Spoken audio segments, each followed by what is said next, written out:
Welcome to W&L Sports Weekly. I'm Jeremy Franklin. On this week's show, I'll be joined by wrestling coach Nathan Shearer, Thomas Agostini from the swimming team, and Alex Dolwick from men's track and field. But first, here's a quick look back at the weekend in Washington and athletics. Women's basketball picked up a 77-65 home win over Shenandoah. Men's hoops fell 73-71 at Emory and Henry. At Roanoke's Finn Pincus Invitational, women's track and field recorded 7 top 5 finishes, while the men's team placed in the top 5 in 4 events. And wrestling improved to 10-3 overall with Centennial Conference wins over McDaniel and Gettysburg. With me in the studio is wrestling coach Nathan Shearer. Nathan, welcome back to the show. Thanks, Jeremy. So those 10 wins mark the most for the Generals in over 30 years. You've also had a lot of individual success at the Invitationals you've competed in. How pleased have you been with the season so far? I mean, really pleased. I mean, honestly, we've had a great season. We don't have a lot of upperclassmen in the senior class, but the freshmen have came in right away and trained really hard and put a lot of time, effort, energy into it, and have made a really big impact throughout the season. You know, a lot of factors. We've seen so many different guys in the lineups, in the tournaments and duels. It's just been really nice to see everybody come together. And you know, we're not done yet, but so far to this point, have been tremendously proud of the guys. When we've talked to your athletes on the show here, we've asked about the national recognition that you've gotten, including the first ever Division III ranking earlier this year. There seems to be a great sense of perspective. The guys are not really satisfied with what they've accomplished, especially with so many young guys involved. How do you avoid that complacency? I think it's hard to get complacent when we actually don't have a lot of goals. You know, when the guys are just coming in every day, trying to be the best version of themselves and trying to get better at the sport of wrestling, and keep it very simple. So there's always something new to improve on, and we have a good schedule that holds us accountable. Not that they aren't driven and want to achieve things, but you know, we're just trying to do the best we can every day, and every day be better than we were yesterday. So, you know, it's always on to the next one, pat ourselves on the back, and then get back to work on Monday.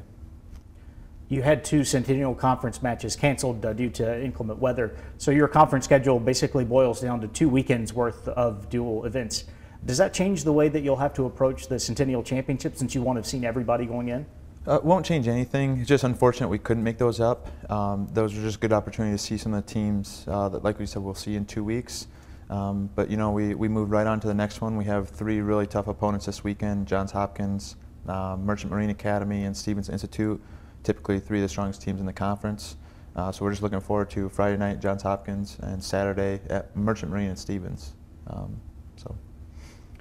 What can this W&L team accomplish in the postseason? I mean, I think we can do anything they set their minds to. I mean, I think all the guys that can place the conference tournament, we can get a big group placed at the regional tournament and push a lot of guys through the national tournament. So that's all everybody wants to do. Nathan, thanks for joining us. Best of luck the rest of the year. Yeah, thanks, Jeremy.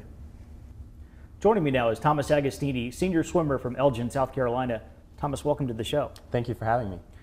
There's just 1 event left in the regular season, but currently the Generals are 7-1. You've also won a couple of the Invitationals you've participated in. How has the regular season gone for the team? You know, I think especially on the men's side, we've been really excited to see how well we've been competing. We have a smaller team than we typically have in the past, but it's really allowed for the entire team to step up and really have individuals shine and help out the team when they're needed, and possibly some events that they're not typically used to.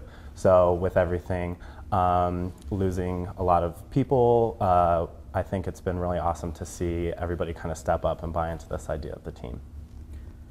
Your father, James, swam across town at VMI. How did his experience in Lexington influence your decision to come compete at Washington and Lee? Yeah, so my dad was the person who introduced me to Lexington. When I was applying to colleges, I knew I wanted to swim, but I'm not really sure where I wanted swimming to fit into my college experience. And so my dad recommended that I take a look at Washington and Lee because of the liberal arts experience and being a Division III school. He thought it would be the perfect fit for me, and turns out he was right. Is there a sense of urgency for you and your fellow seniors as you get ready for your final ODAC championship?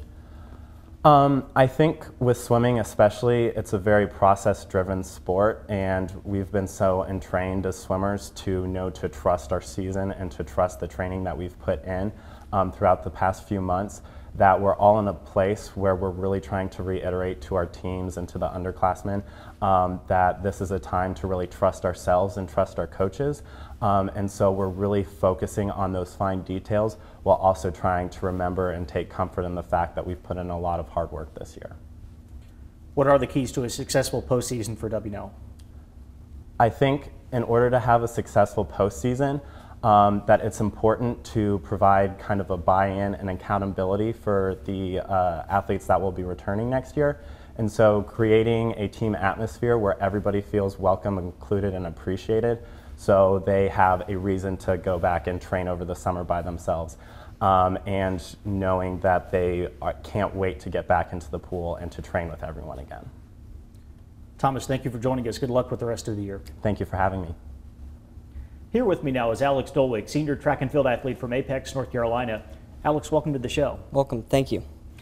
Because of the fall term exam schedule and, of course, the winter holiday, your indoor schedule gets chopped up. You've had 3 events in 2019, and yet you're fastly approaching the ODAC Indoor Championship. Is it hard to get into rhythm because of the way the schedule works out during the indoor season? It is. It's a very short season, and in addition to it being short, people are getting sick and you have to avoid injury.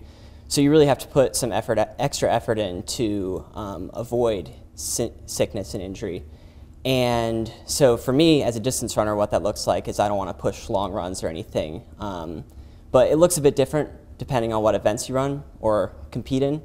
But you just got to make sure that you're staying healthy because you don't have too many opportunities before ODAX rolls around. How have the generals fared at the meets that you've competed in so far? It's been good. We've put together some really promising performances across the board. So on the sprint side, Donovan Fiore has run some really solid times in both the 200 and the 400 meters. Cooper Baird, who is almost second team All-ODAC in the fall in cross country, he's put together another really consistent season. First year Nick Greenberg has had some solid jumps. Captain Jay Roberts has had some great throws so far. And cool Alex Caines just put together a great 800 time at the Finn Pincus Invitational last week in Roanoke. So I'm really excited to see how the rest of the season goes for us. Looking back to the fall, W&L won its 4th straight ODAC cross-country championship. What does it mean to you and your senior classmates to put together that kind of record during your time on campus? It's really special to us because we came into the program as first years hoping to have that sort of consistency. So to have accomplished that is really fantastic for all of us.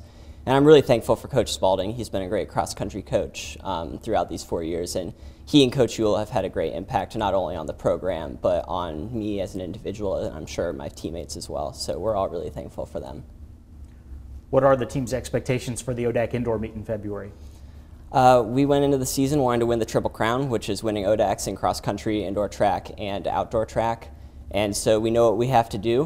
We have to put together the right performances at the right time, and I think we're all quivering with excitement to have the opportunity to do so in a championship atmosphere. So, yeah. Alex, thank you for joining us. Best of luck with the track season. Thanks so much for having me. It's time now for a look at the upcoming weekend. Wrestling hits the road for a Friday evening match against Johns Hopkins. The track and field teams will compete in the Camel City Invitational at the JDL Fast Track in Winston-Salem. On Saturday, wrestling stays put in Baltimore for Centennial Conference matches against Merchant Marine and Stevens, and the swimming teams wrap up the regular season at St. Mary's. Men's basketball has a home date with Virginia Wesleyan, and women's hoops travels to Greensboro for a battle with ODAC leading Guilford. And on Sunday, men's tennis will open up the spring season at James Madison. For W&L Sports Weekly, I'm Jeremy Franklin. Thanks for watching.